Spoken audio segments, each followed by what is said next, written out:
المجهودات الجادة والمشرفة التي تقوم بها دولة الجزائر الشقيقة، وخصوصا خطوة إحداث اتحاد مغاربي بدول اختارت طريق العزة والكرامة والنخوة وفضلت مصالح شعوبها رغم كل الضغوطات، فهيهات بين من اختار العدل والحق وبين من اختار حلف الشر والباطل.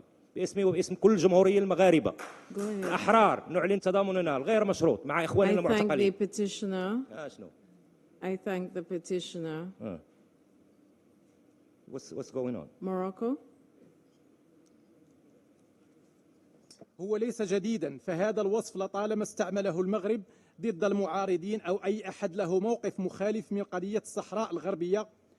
فالمعارضة المغربية بشقيها الإصلاحي والجذري لطالما وصفت بالخيانة ووصفت كذلك بالعمالة للجزائر والبوليساريو. استمرار الطرح المغربي بالحكم الذاتي للصحراء الغربية هو شرعنة للاحتلال من جهة، واستمرار لاستعباد الشعب الصحراوي الذي يرفض العبودية من جهة أخرى، كما أرفضها كذلك أنا وباقي المعارضين المغاربة الذين يطالبون بتغيير النظام في المغرب من ملكية ديكتاتورية إلى جمهورية ديمقراطية. شكرا. Morocco. Je vous remercie encore une fois, Madame la Présidente. سيدتي يا رئيس، عندما اختتمت بياني هذا الصباح لم أكن أعرف ما الذي سيجري في هذه القاعة. لم أكن أعرف أنه سيثبت كلامي وصحته، فإن آخر كلمات تحدثت عن إخفاق الأجندة الانفصالية الجزائرية في الصحراء. ما حدث هذا الصباح أمر غير مقبول، لأن الجزائر نظرت إلى كل الدعم وجلبت المرتزقة من حول العالم، وثلاث أشخاص مدانين بجرائم لكي يحضروا هذه اللجنة ويتحدثوا ليس عن الصحراء ولكن لكي يطالبوا بالعنف ولكي يهاجموا بنهاية المطاف مؤسسات المملكة. وهنا وأطلب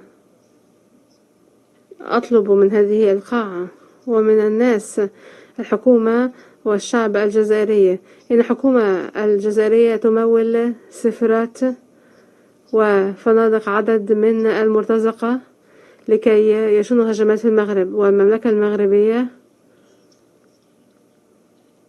هي دولة راسخة لديها ملكية منذ 6 قرون.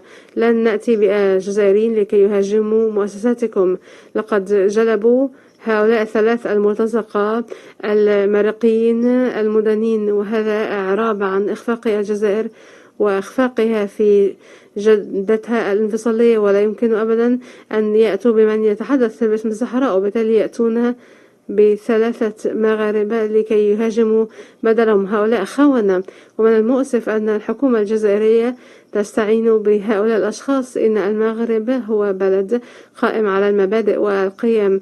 المغرب بلد لديه حضارة لألفيات، ولن نهاجم أبدا المؤسسات الجزائرية، ولا نهاجم أبدا رجال الدولة الجزائر، ولا ندفع على أي شخص جزائري لكي يأتي إلى هذه القاعة ويهاجم الدولة الجزائرية. إن الجزائر قد أنفقت مليارات الدولارات على مرتزقة البوليساريو، والآن ينفقون المزيد من الملايين لكي يحشدوا الدعم ولكي يجمعوا الداعمين الجدد.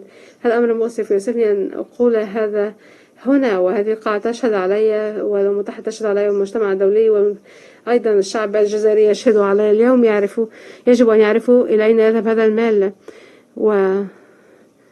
والناس في الجزائر يصطفون الحصول على الموز والحليب والمواد الغذائية، ولكن هؤلاء يأتون ويقبعون أو يقيمون في فنادق 5 نجوم.